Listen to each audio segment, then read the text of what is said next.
Ok, hôm nay thì mình sẽ nói về vấn đề là hiện tại đang có một cái thực trạng là một số bạn đang có cái gọi là chơi bai hay gọi là kỳ thị một số bạn đánh skip hay là đánh những khung nhỏ như là M1, 5 phút, 15 phút. Cái quan điểm này thì nó cũng chưa có đúng, bởi vì là ai có sở trường riêng, mỗi người có một cái phương pháp và cái tâm lý họ khác nhau, cũng như là thời gian họ dành cho trading nó như thế nào. Không nhất thiết là phải cây khung lớn thì mới có kiếm ra tiền, mà khung nhỏ là rủi ro cao. Nếu mà người có kinh nghiệm nhiều và họ đã chơi nhiều rồi thì họ chơi khung nào cũng được, hoặc là cái phương pháp của họ phù hợp với cái khung thời gian đó thì họ chơi thôi các bạn. Bởi vì bản chất nếu mà nhìn về H1 nhìn về M1 thì nó vẫn có một cái xu hướng và các chỉ báo nó vẫn có. Tuy nhiên thì những chỉ báo đó họ sẽ đánh như thế nào đó là chuyện của họ, những cái vùng nào họ chơi được. Như các bạn thấy, nếu mà mình nói cái lý thuyết mà MA cắt nhau thì đây, những cái điểm cắt nhau thì họ vào họ vẫn ăn được các bạn. Đây, cắt nhau đây. Đấy. Thì chỉ báo nó vẫn đúng các bạn, quan trọng là họ chơi ở những thời điểm nào thôi, chứ không nhất thiết là phải chơi M1H4. Mình nói ví dụ nếu mà chơi hung càng nhỏ, cái này mình cảm nhận thôi nha, mình không có chơi nhiều nhưng mình cảm nhận, mình theo dõi thị trường cũng được hơn 2 năm rồi đó. Mình thấy là khi mà nó đóng nến của khung H4 và khung ngày thì những cái setup, những cái cấu trúc trước đó nó không có đúng nữa cho những người trade scalp. Có nghĩa là họ đánh theo khung, gọi là đánh theo phiên. Thường những người đánh scalp họ đánh theo phiên, chứ họ sẽ không đánh theo một cái trật tự nào rõ ràng. Nói ví dụ đây, các bạn thấy đây, họ đánh theo phiên.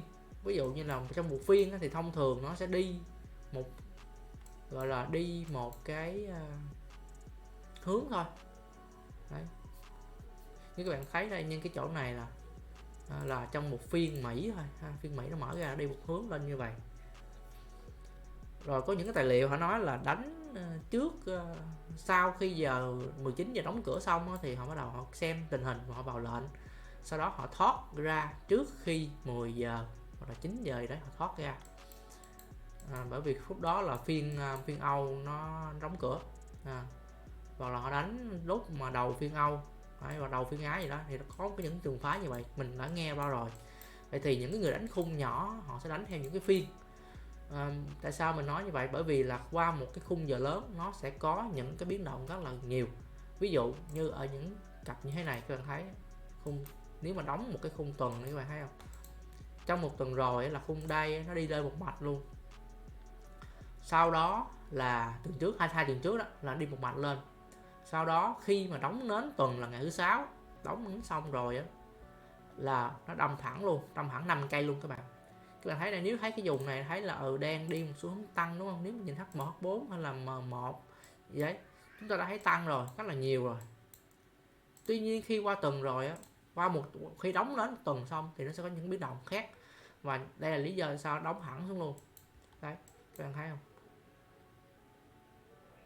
Hoặc là khi đóng đến ngày, các bạn thấy không, đóng đến ngày xong nè, hết một cái ngày rồi, tới một cái chu kỳ mới, hoặc là nó tới một cái vùng cản mới khung lớn đó, là giá sẽ sẵn sàng đâm xuống thôi, không có một cái gì gọi là kháng cự hỗ trợ những chỗ này. Vậy thì những người chơi khung scalp họ sẽ hiểu phương pháp của họ.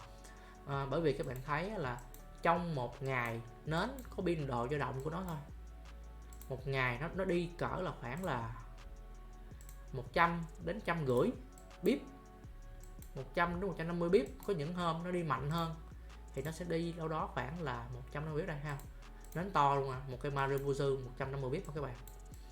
Thì trường hợp đi 200 bip rất là hiếm, hầu như nó sẽ đi khoảng là 150 bip dao động, biên độ động như con này thôi. Có một cặp này là đi 200 bip thôi.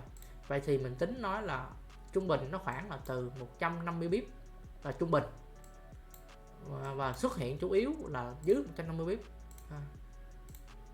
Những cái hầu như những cái nến như vậy.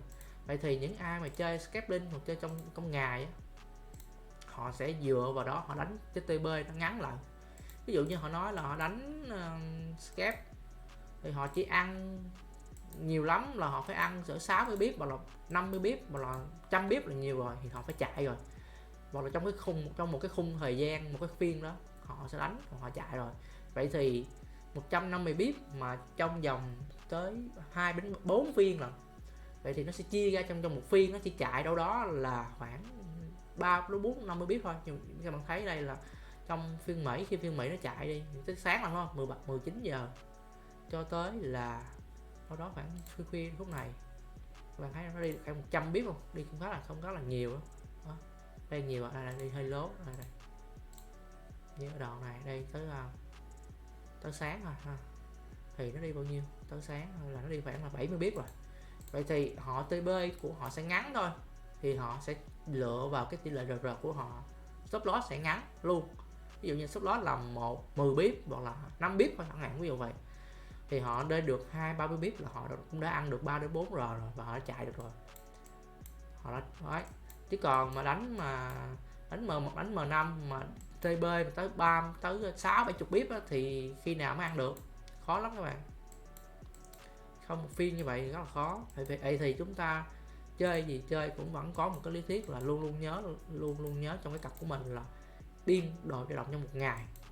Mình nói giả sử như nếu họ chơi scalping, mình cũng đã từng có chơi cái trường phái đó một thời gian mình theo dõi, bởi vì có một số nhóm chơi vàng họ cũng nói cái bí quyết đó, là họ nói là ví dụ như là cái con vàng đi, họ thấy là nó đi được khoảng là 140 pip 150 pip rồi, và đã gần cái cuối ngày rồi thì họ sẽ TB luôn ha.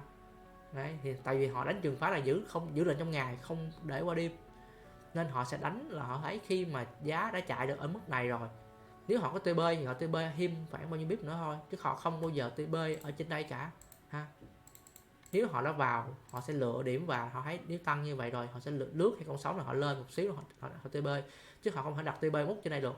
TB mút ở trên đây là một cái điều vô nghĩa, không thể xảy ra ha, bởi vì cả một ngày nó tăng lên đây là đã 250 pip rồi, thì không thể, rất là khó, hầu như là rất là hiếm khi có một cái ngày nào nó đi như vậy. Vậy thì liệu cơm mà gắp mắm đấy, nói ví dụ như chừng cái chỗ này họ đánh scalp thì mình luôn hiểu mình là cũng có theo dõi nhiều group và mình thấy là có những trường phái họ đánh như vậy đó các bạn. Họ nói là scalp, họ nói là một ngày dao động là như đó thôi, thì giờ họ vô ở đây thì họ ăn ở đây hoặc là họ ăn đâu đó chút này thôi, chứ họ không thể nào TB ở một đoạn xa ở đây được ha. Nó không thể xảy ra, nếu có thì phải qua ngày mai, vì họ phải gồng lệnh thêm một vài nến nữa rồi ngày mai nó lên đây, chứ không thể trong một cái ngày đóng lên đây được, đóng lên cao đây được đấy. Vậy thì trường phái nào cũng được các bạn. Nếu các bạn coi mà YouTube Short á, các bạn sẽ thấy có rất là nhiều mấy ông bên nước ngoài đánh trường phái là 1 giờ H1 M1 đánh một lệnh vài ngàn đô, và họ nói là họ show cho mình thấy, mình không biết là họ đánh lệnh thật hay là lệnh demo, mình không biết, nhưng mà mấy người đó follow cũng rất là nhiều, chắc là lệnh thật, thì họ đánh M1 đánh cũng rất là cháy. Thì nếu họ đánh như vậy, họ có một phương pháp chuẩn, họ đánh chỉ cần trong vòng một ngày họ chơi 4 tiếng, họ ăn đủ một cái độ lệnh của họ rồi, thì qua tuần đó họ không còn phải chơi nữa, vậy thôi. Bởi vì vào càng nhiều thì rủi ro càng cao thôi, chứ đâu phải nhất thiết là chúng ta phải ngày nào cũng phải chơi. Như mình đã nói những video trước rồi, là có những ngày rất là khủng khiếp, sóng đi rất là ghê, vậy thì những setup của chúng ta sẽ bị phá vỡ rất là dễ dàng ha. Đấy, những cái đoạn này rất là mượt, nếu chúng ta cứ nhắm mắt sell thì ít ra nó vẫn có ăn cái đường ăn nhiều hơn đường thua. Còn những đoạn này mặc dù nói là trend giảm, nhưng mà khung ngày nó vẫn có một cái đường, chúng ta đã quên đi là nó vẫn có thể nó về những cái đường MA9 và MA21 này, và nó sẽ sao qua trong đây. Vậy thì những đoạn này cứ sell đi rồi sẽ chết thôi. Mặc dù chúng ta sell ở đây đi, chúng ta thấy có một cái nến ngà nó rút gâu không, thì có thể ai đó sell đây ăn, nhưng mà đoạn này rút gâu rất là ngắn và nó tăng lên luôn, và cuối ngày nó tăng lên, có thể là đầu ngày nó giảm nhưng mà cuối ngày nó tăng lên. Vậy thì ai mà gồng lệnh HM1 á, mình cứ nói là bình thường, tại vì các bạn gồng M1 á, H1 á, thì các bạn hay gồng qua ngày, bởi vì một ngày mà tại vì thường đánh H1 thì TB cũng khoảng là 20 đến 30 pip, thì nếu mà chúng ta vào lệnh ở giữa nến này nè thì TB đâu có kịp, phải là đợi tới qua ngày hôm sau là TB 60 pip, nó thường sẽ lắng qua ngày hôm sau. Vậy thì chúng ta lại bị dính là một cái là đóng nến, và rốt cuộc là sẽ có tình trạng là sao, cho lời 1R rồi không chốt xong á, thì lại đi lên đây, như ví dụ cái chỗ này nói ví dụ này, nói ví dụ như đây. Đấy, cho ăn 1R xong rồi không chốt á, thì lại đi lên nó giết mình luôn, xong rồi lại đi xuống xong rồi lại là muốn sell đâu ở đây á, thì lại là đi lên cứ lên giết.